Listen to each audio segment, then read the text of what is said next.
This week on EmergingEdTech.com, we're talking about 5 internet technologies that school administrators should know about. There's so many technologies in today's marketplace, it can be hard to even have a sense of which ones are best for your organization. My goal here is simply to share a number of them that I've come across in my work as a CIO at a college and as an education technology blogger that I think are really important for administrators to be aware of. Some of them you've probably heard of, some of them you probably haven't, and I hope between them you come up with some ideas that you're going to latch onto and say, hey, that's something we should really be considering doing in our school or school district.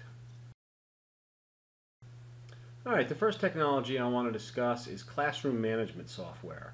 Now, if you have computer labs with internet access, which is, of course, is very common these days, you'll probably get asked from time to time about how can we just shut off the internet in order to really get our students' attention. The alternative to that is basically to strictly limit internet access, and that comes with its own set of problems. Well, one way you can deal with this is with classroom management applications. Tools like Net Support School and other popular tools are designed specifically to let the instructors have control and just shut off internet access, and they provide a lot of other functionality that can be very useful in the classroom. Next on the list is lecture capture. Lecture capture, while it does take an investment, can have some wonderful value. The idea of lecture capture is that teachers can record their lectures and make them easily available to students so that they can review complex materials, and obviously this type of thing can also be very helpful for students who are unable to attend class. One of the big concerns that comes up with an application like lecture capture is, oh well, are students just going to miss class because they know they can view it later? And there are studies out there that say that's really not the case. It's not typically what happens.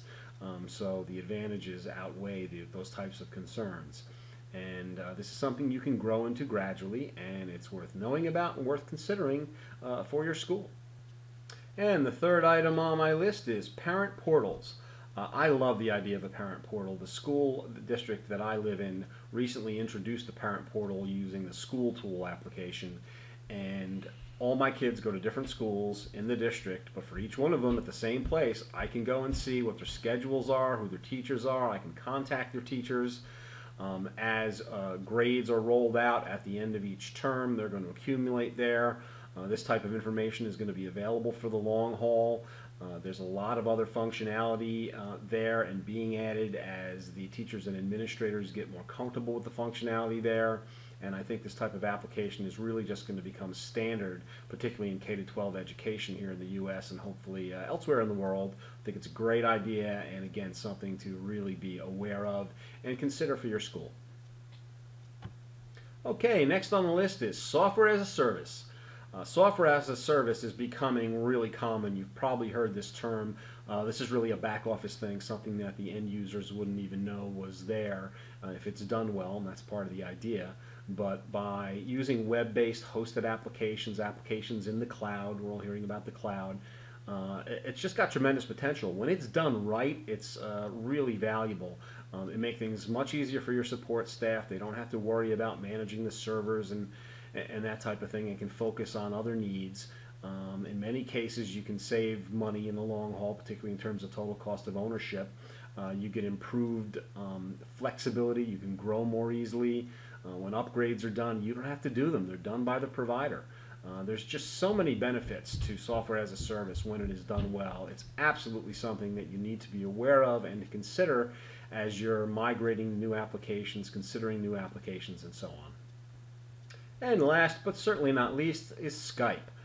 Many people have heard of Skype by this day and age, and many people are using it, but it's really starting to catch on in the educational institution environment, the potential to leverage Skype. There's lots of people with computers and internet access in the school. Often instructors have internet access, and of course many administrative staff members do. So if you combine that with a webcam, and you don't actually have to have a webcam, you can communicate with Skype just using audio, but with a webcam now you get this video conferencing capability, and it's free. And you just can't beat that. Then what you can do and the way you can leverage it is limited only by your imagination. We've used it in our school to let students who couldn't be available, do presentations they needed to do. We've used it to bring guest lecturers into the classroom. We're looking at various administrative uses to do counseling and advising and interviews and so on. And just great potential. There's lots of information out there about Skype in education, and it's just blowing up, as my kids would probably put it. And again, something that I think it's just essential for administrators to be conscious of and thinking about how to leverage. And that will wrap up this discussion of 5 internet technologies that I think school administrators would really do themselves a favor to be aware of and informed about. I hope this has been informative to you. And that's it. Take care, and we'll see you next time.